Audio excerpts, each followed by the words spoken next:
Witam wszystkich bardzo serdecznie. Dzisiaj spotykam się z panem Janem Załuckim, prezesem i założycielem firmy Z Transport. Bardzo miło, że udało się nam spotkać. Dzień dobry. Chciałem zacząć od dzieciństwa. Czy w dzieciństwie było coś, co odróżniało pana od innych rówieśników? O, to trudne pytanie mi pan zadał, ale chyba było coś takiego. Rodzice to nazywali niespokojny duch.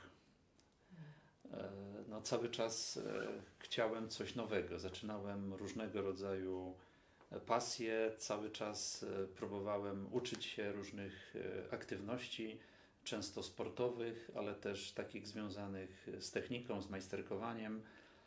I od początku chyba taką główną pasją, która mnie interesowała, była motoryzacja. Czy według pana łatwo jest dzisiaj założyć i utrzymać własny biznes? No, myślę, że nie ma z tym jakichś większych problemów.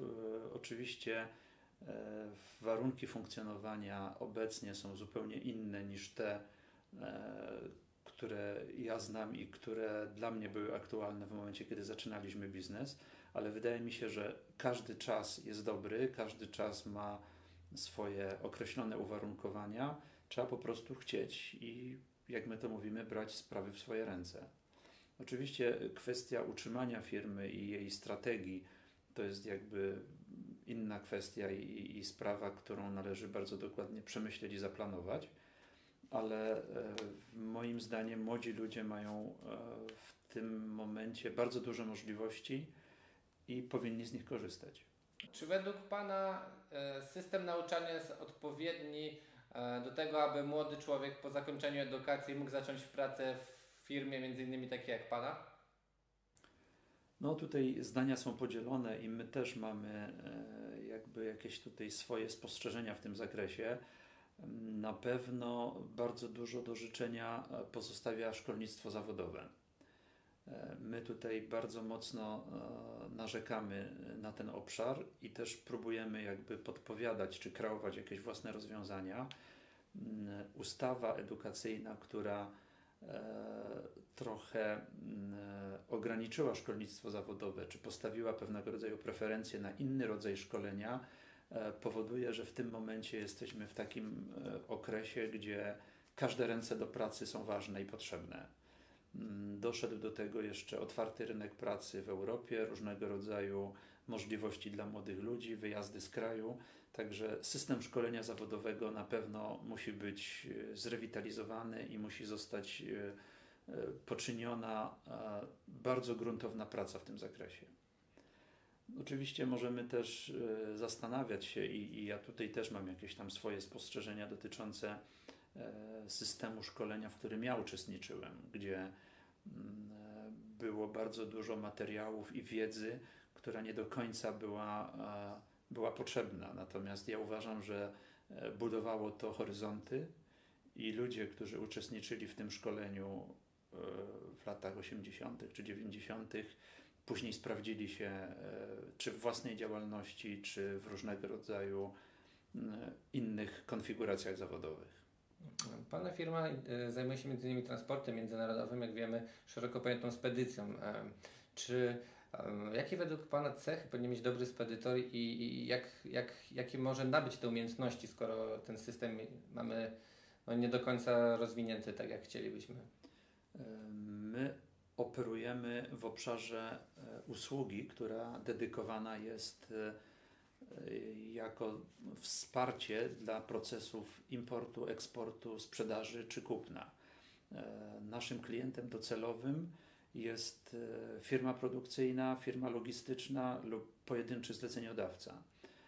Pracujemy na różnych rynkach i nasza strategia jest taka, że my prowadzimy taki model trochę zdywersyfikowanego zarządzania, czyli operujemy na rynku Europy Południowej, Europy Zachodniej i też bardzo mocno działamy w krajach WNP, Ukraina, Białoruś, Rosja, dojeżdżamy nawet do Nowosybirska, czy dla nas trasą zupełnie normalną są różne relacje do Kazachstanu czy Azerbejdżanu. Także ta nasza strategia jest jakby taka trochę podzielona i szeroka, bo innego rodzaju parametry funkcjonują na tych poszczególnych rynkach. Taka strategia jest spowodowana tym, że obserwacja i nasze doświadczenia związane z różnego rodzaju zawirowaniami rynkowymi, z poziomem PKB, z samym kursem euro, powoduje, że mając taką zdywersyfikowane podejście do rynku, jesteśmy w stanie w różnych obszarach bronić się przed cyklami dekoniunkturalnymi. Żeby tym oczywiście prawidłowo zarządzać, potrzebujemy dobrze wyszkolonych ludzi, którzy dysponują naszą flotą i zajmują się jakby sprzedażą naszej usługi. W systemie operacyjnym my ich definiujemy jako spedytorów. I tutaj też uważam, że nasza branża jest specyficzna, ponieważ tego zawodu nie można się nauczyć w szkole, nie można się nauczyć ze skryptu, nie można się nauczyć ze strony internetowej, to po prostu trzeba poczuć. W związku z tym mamy taki swój indywidualny i może trochę autorski system podejścia, gdzie kandydata, który przychodzi do nas do pracy, od początku, od podstaw szkolimy według naszych zasad i według jakiejś naszej metodologii, która w konsekwencji ma powodować jego użyteczność i prawidłowe podejście do zawodu. Konieczną kwestią tutaj jest dobre przygotowanie językowe i oczywiście rzecz nadrzędna, która nazywa się odporność na stres. Jest to bardzo dynamiczna branża, system zmiennych parametrów w stosunku do innych branż moim zdaniem jest bardzo duży. Wszystkie kwestie, które można poukładać sobie przed południem, przewracają się po południu. W związku z tym osoba, która jakby funkcjonuje w tym systemie zarządczym, musi umieć sobie z tym radzić.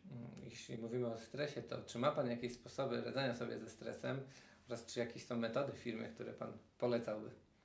No tutaj podstawową rzeczą są jakieś kwestie osobowe i podejście indywidualne. Oczywiście każdy pojmuje to i rozumuje na swój sposób. Myślę, że jakieś hobby, jakieś aktywności pozazawodowe, sport, nawet spotkanie w grupie znajomych jest elementem, który powoduje, że człowiek powinien z tego korzystać, no bo inaczej praca zawodowa przenosi się na 24 godziny, co w konsekwencji jest pewnie nieefektywne. Ale niestety nasza branża jest taka, że również po godzinach i w domu trzeba czasem zareagować, trzeba odebrać jakiś telefon, trzeba dać dyspozycję dla kierowcy. Generalnie trzeba być przygotowanym na różnego rodzaju ewentualności, no i po prostu trzeba to lubić. A też słyszałem o Pana firmie, że ma Pan bardzo innowacyjne metody, na przykład wyjazdy integracyjne. No tak, mamy taki program, że przynajmniej raz w roku staramy się całą grupą gdzieś pojechać. Pomysły i kierunki wyjazdowe są generowane przez samych zainteresowanych, czyli przez naszych pracowników, czy ewentualnie przez nasz dział pracowniczy, gdzie koleżanki tam bardzo kreatywnie próbują przygotować zarówno kierunek wyjazdu, jak i program. No, jesteśmy praktycznie już po zwiedzaniu głównych europejskich stolic. Teraz próbujemy znaleźć może trochę inną formułę, także zobaczymy, co w kolejnym kroku. Pana największy sukces? Ciężko powiedzieć. No, ja generalnie chciałbym, aby wszystkie działania, które podejmujemy, kończyły się sukcesem. Wydaje mi się, że stworzenie zgranego zespołu ludzi i funkcjonowanie z tym zespołem w różnego rodzaju parametrach rynkowych i różnych strategiach to jest sukces, który osiągnęliśmy. Pana największa pasja, wspomina Pan o motoryzacji, tak?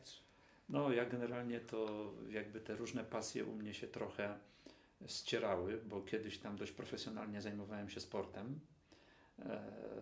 Byłem lekkoatletą i biegałem 400 metrów, natomiast pasje motoryzacyjne równorzędnie funkcjonowały z pasją sportową. Startowałem w wyścigach samochodowych, w wyścigach górskich, mam licencję rajdową, natomiast też bardzo aktywnie działam sportowo, zarówno na gruncie takim hobbystycznym, jak i często też udzielam się pomocowo dla różnych klubów sportowych. W tym momencie tutaj dość mocno w naszym regionie wspieramy narciarstwo biegowe. Czy ma Pan jakąś ulubioną książkę? Wie Pan, generalnie bardzo lubię Lema i pasjonuję się jego książkami, natomiast ostatnio, powiem szczerze, trochę wpadły mi w ręce takie rzeczy trochę osobowościowe. Biografia Body Millera, autobiografia wariata. Ciekawe, nie znam. Dla mnie też bardzo ciekawa lektura, jak dziecko hipisów wychowane w przyczepie kempingowej odnosi sukcesy na arenie światowej i międzynarodowej. Także warto przeczytać, żeby zobaczyć jakby sylwetkę osobowościową, bo dla nas w biznesie też właśnie ta kwestia osobowościowa jest bardzo ważna. Czy jest coś, co chciałby Pan przekazać do młodych? Wie Pan, wydaje mi się, że młodzi ludzie, którzy dzisiaj są w przededniu podejmowania jakichś decyzji zawodowych czy związanych z własnym biznesem, powinni nie bać się podjęcia tych decyzji, startu w kierunku prowadzenia własnej działalności. Ja uważam, że każdy czas ma swoje dobre i złe strony i nie ma takiego momentu, w którym jest za późno albo należy czegoś żałować, że czegoś się nie zrobiło. Oczywiście na podstawie jakichś tam naszych doświadczeń, jeżeli mielibyśmy szansę, to pewne rzeczy zrobilibyśmy inaczej. Natomiast to, co zrobiliśmy, wcale nie znaczy, że było zrobione źle. W związku z tym zachęcam wszystkich do aktywnego brania spraw w swoje ręce, do próbowania zakładania swoich firm, do budowania jakiejś tam strategii i do rozwoju zawodowego w swoją stronę, pod własnym kierunkiem, pod własnym przywództwem i w określonym celu. A czy uważa Pan, że warto mieć w życiu swoich mentorów? Tak. Uważam, że warto i to w różnym okresie życia człowiek jakby ma pewnie takich swoich mentorów. Dla mnie to byli nauczyciele, byli często starsi koledzy, no i też ludzie, którzy są nam znani z różnego rodzaju środków przekazu czy książek, ale warto mieć kogoś takiego, kto stanowi pewnego rodzaju autorytet. A czy dzisiaj ma Pan jakiś autorytet, który mógłby powiedzieć, kto na dzień dzisiejszy jest takim? No pewnie tak, zarówno od strony zawodowej, jak i od strony postaci, którą należy podziwiać czy szanować. No to w naszym rozumieniu są to ludzie, którzy odnieśli nie tylko sukces, ale też zaznaczyli się w historii. Tak? Na pewno nasz papież jest takim autorytetem, który pozostanie na długo w pamięci. Dziękuję bardzo. Bardzo miło było się spotkać.